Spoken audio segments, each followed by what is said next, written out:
Welcome, loyal viewers, to Game 2 between our Red Terran dSeleCT and our Blue Zerg EGidra on the MLG version of Shakuras Plateau, which, as far as I know, just has this at the bottom, a supply depot.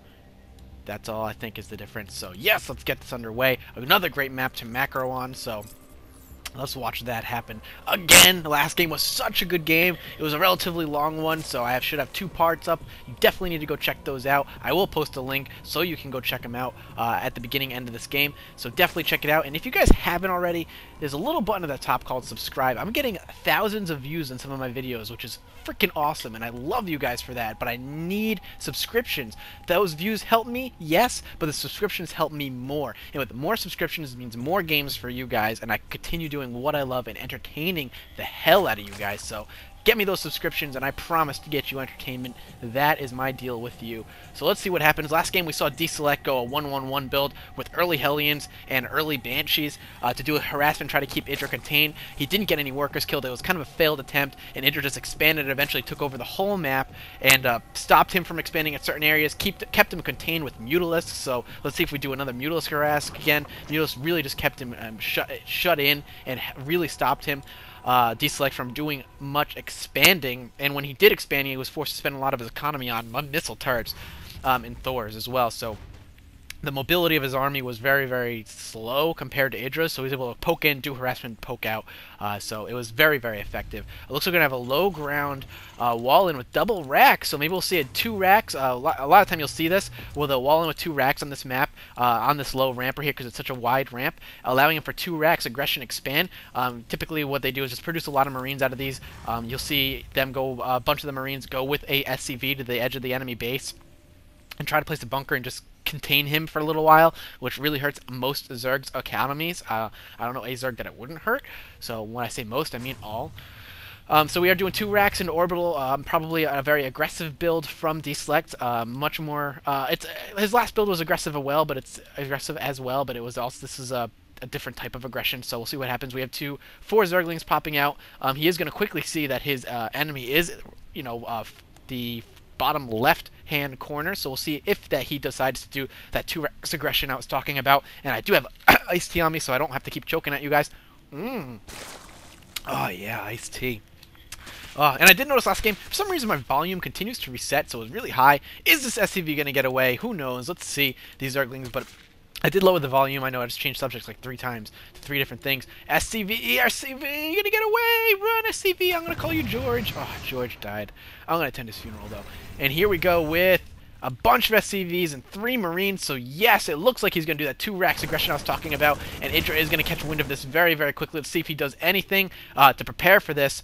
Is he going to cancel his hatchery? No, he is confident that he can defend this hatchery, and he's going to bring a bunch of drones down here, though, to have to stop this. This would be interesting. He needs to hold this off, but he wants to make sure he can't do anything. But since he did catch wind early, he might be able to. But forcing those drones off the line is going to hurt his mining time. He's going to do a little polka dance with the Terran here. Yes, he's going to surround them, though. Is he going to? Yes, it looks like he's not going to be able to get that bunker up at all. And in fact, he may lose some SCVs here. Let's see if he can micro any of those drones out. Looks like he did lose a drone. Let's keep this army. He did lose 2 workers to 2. Is he going to chase these down now with his Zerglings? No, and he's still gonna build a. Nope, they're having a repair party. I'm sorry, I thought they were building a bunker for a second, but no, a repair party. But that speedling upgrade is now out, so let's see if he attempts to surround them. He has more Zerglings on the way, 2 more. If we look at the units right now, he has 11 on the field, so he's got 2 more pairs that'll quickly go up to 15, and he has a 14 drone to his 18 SCV count. But a lot of those SCVs are now on the ground, and he is gonna chase them down as best he can, quickly surrounding one of those, or no, just passing them, trying to cut off all these SCVs. Is he going to be able to do it? Yes, he is going to. 2 SCVs. 1, 2 Marines. It looks like they're going to drop it. He's going to try and squeak on by. No. So if we take a look, he has killed 2 SCVs as well. He's now droning up, going to quickly catch up to his SCV count. And he's going to finish this wall off with a 3rd barrack. So 3 barracks wall off into expand. It was a 2 into an aggressive expand. So we'll see what happens. Keeping these SCVs, these are SCVs. These aren't SCVs. They are Zerglings. If he keeps these Zerglings out here, just going to poke up, see what's going on, sees that 3rd bunker. Kind of keep tabs on what he's doing. He knows, EGidra 99.9% knows that he's expanding. He'd be a fool to think otherwise. Good choice. I like to see this defensive bunker. If he decides to lift these Zerglings, pop on in. Jumping in that bunker will quickly wipe out a good amount of them. So I really like that placement there. Always smart. Bunkers are so good, though not quite as cost effective as they used to be. You only get 75% of the minerals when you recycle them, essentially, but still quite good to get. And 75% is better than no percent and it just exploding on you and being lost. EGidra has surpassed now that drone count and is continuing to drone up in his base. Just really not much going on at this end. Grabbing another orbital command at his natural. EGidra is connecting his bases with the creep now, so allowing movement even easier throughout. Just kind of saturating. I wouldn't be surprised. Oh, there is the Baneling's nest dropping down. So knowing that he went early infantry, Banelings being the best choice for him to go, so he could quickly wipe it down. He might even try to bust this wall down if he feels so gutsy to try for an early win. So we'll see if he does do that. What I like from here now is it'd be smart, and I wouldn't be surprised to see dSeleCT drop a factory sometime soon. He is grabbing a tech lab. If he goes Marauders, I'd be surprised since the snap is so big. Unless he decides he wants to go some sort of a starport build where he just goes Marine, Marauder, Medevac. But I wouldn't be surprised to see some sort of factory build. And silly me, there's already a factory going up, and there's already one going down, and there is a starport dropping as well. So I'm a little behind on what I was thinking, but I had the right idea. It was my efforts were true and valiant, and that is what matters. So my cat is meowing. She's very upset. She's a Terran fan, honestly, and so she's kind of really upset that bunker harass kind of didn't go well for dSeleCT. So she's letting you know. I said screw it. I don't care. I am not biased in this battle at all. Both players so good, and both well overdue for some huge wins in some sort of tournaments. So he has a lot of Zerglings on the field, splitting them up, making sure you get the map control. I like how he's both Xel'Naga Watchtowers with just 2 Zerglings. As I was saying in one of my previous casts, and I've said almost every cast since then, is that 4th resource map control is so pivotal in these games, and having Zerglings is just, and especially Speedlings, 50 minerals, you get 2, and you can split them up into 2 Xel'Naga Watchtowers. So what better thing to have than that?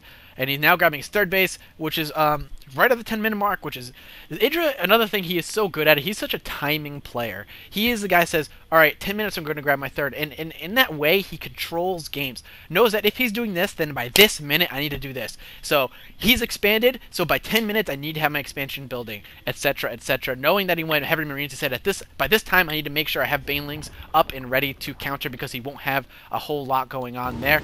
Since the starport is out, he is going to elevator his units off this ledge.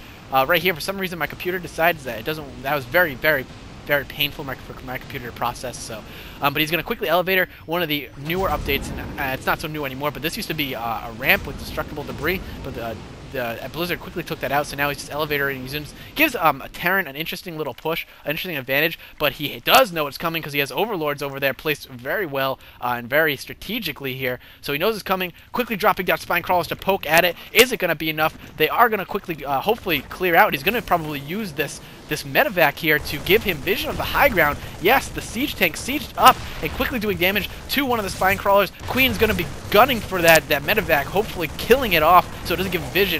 Quickly pulling those Queens back because they are now hurt. Canceling one of them, 2 of them, or before they are able to be killed. There goes that one Spine Crawler. And is this going to pop? Is he going to let it pop? Who knows? Let's see what happens. Yes, it is popping up. And he's going to start poking at the Marines that quickly poke in here. Doing a little bit of drop harass, but so far not doing much and losing a few Marines in the process. I like it. He has forced EGidra to spend money on Spine Crawlers. But in essence, though, he has canceled a few of them. Not really getting much done. Here we go. Now those Zerglings are going to swing in and maybe get those splash damage from the siege to kill off some of his Marines. And that medevac is so close to dead. He needs to be very careful. It's the only thing giving him vision of the high ground, allowing him to use a siege tank so effectively. And those Queens are quickly going to take it out. Yes, there it goes. And those Marines are now going to be cleaned up very quickly so that his vision is gone. Poke. There they go. No more vision. And these mutas are going to try to clean up the siege tank that is sieged up here. No, they're going to go for the Marines first, knowing that the siege tank won't escape. There is no way for it to escape. It is stuck in this alleyway now, since essentially he needs to take these out and he won't have the time, and there's no medevac coming to rescue him. But is he going to spare the siege tank? Looks like for now he just has no interest, knowing that it's completely useless. Is he going to see? Yep, there he goes. Now he's going to finish off, but only taking a few of them, or taking all of them. Yeah, he's just indecisive right now. It happens. I understand. We are going to do some more elevator action, it looks like, over here, but not before the Mutalisks catch quick wind of it. And what are they going to do? They're going to quickly swing up here, knowing that the Marines are on the low ground, not allowing him to do any quick. And there we go. He's quickly elevating those back up, and the Mutalisks going to swing on out, killing off any free kills they can. 1, 2 more Marines and Marauders, and killing off the SCV, creating the command center, putting it in a perpetual state of stasis until another SCV comes over and picks up the last one left off. Hey, buddy, your friend died making this SCV, so making this command center, so we need you to go take care of that. Do you mind? I guess not, Bob. Did he die in the job? Yeah, Mutalisks. It wasn't any of the technology, so don't worry about it. We'll defend you better than Jimmy. All right, boss. And goes to continue and finish it up. There he is. There's Bob. Bob, you're the man, Bob. So here we go. Oh, he's gonna stall it again. No, he's not. He's gonna go after those Marines who have just stimmed and killing off a few of them, but losing a Mutalisk in the process. Moving on out. I like that Select is trying to expand here. Knows that he's versus a 3-base Zerg at this point, and now looks like he's going on to 4. So EGidra doing his thing and macroing up like the macro beast he is. I like this medevac taking the long route, hiding in the corners away from the Mutalisks, who once again are doing what they did last time and just really containing the hell out of dSeleCT, not allowing him to do anything outside of just maintain those 2 bases. And his main is looking a little low. He does have Thors on the way, and are prepared for Thors rather, because he knows Mutalisks are in the field. And he has none on the way yet, or any on the field. But man, this thing has just been a perpetual state of back and forth. But hopefully he'll be able to land it at some point. We'll see what happens if it allows him. Again, those Mutalisks are allowing him such map control that he's just having a hard time expanding, containing him. And here's an interesting thing, a sensor tower. You don't see that too much from Terran anymore at all, unless you're playing a medium computer. But I love sensor towers. They allow you to see your enemy's movement within a certain radius, so it's good to see the sensor tower being used, since it's really not that used that much. And just I love to see certain things used when, you know, unorthodox strategies used when you just don't see them on the ladder or, you know, professionally that much at all. But EGidra's got to be feeling mighty comfortable. He's 150, 160, you know, to Select's 128. He knows he has basically complete control and vision of this map, knows that this third is up before even anything happens. He's going to run his Banelings in here to quickly clean up, and any splash damage are just going to do even more damage. Yes, cleaning this up very quickly, not allowing that third. Again, that contain is just solid from EGidra, not allowing him to do anything as far as macro goes, saying, you know what, you don't really have the defenses against Zergling, Baneling, Mutalisk again, so I'm just going to use this to my advantage and stop you from expanding. Again, though, he just did so much damage, killed out a bunch of the Marines, didn't get that siege tank like he probably wanted to because those, the Marine reinforcements quickly showed up. But again, it just shows him telling dSeleCT, look, I know where you are. I know where you are, and I know what you can do, and I'm going to make sure you know that I can take you out. Just give me a little bit of time. So making sure that EGidra's he's playing very defensively. He is on the, again, he's a very defensive footing right now, dSeleCT is. And there he goes, grabbing his 5th base. Crazy EGidra going insane macro, grabbing his 5th base. Got a few spine crawlers here to make sure of those drops. He knows there are drops out on the field right now, so just kind of doing that. Here we go, swinging into the main, quickly cleaning up anything that's happening, and his army is completely out of place, so he's quickly going to clean up those missile turrets and clean out, again, quickly taking out this armory, gunning for it, so he knows that there can be only maybe 1 or 2 Thors in the field. If there are any being built whatsoever, he'll stop it there. And yes, there it goes, and there goes my phone again.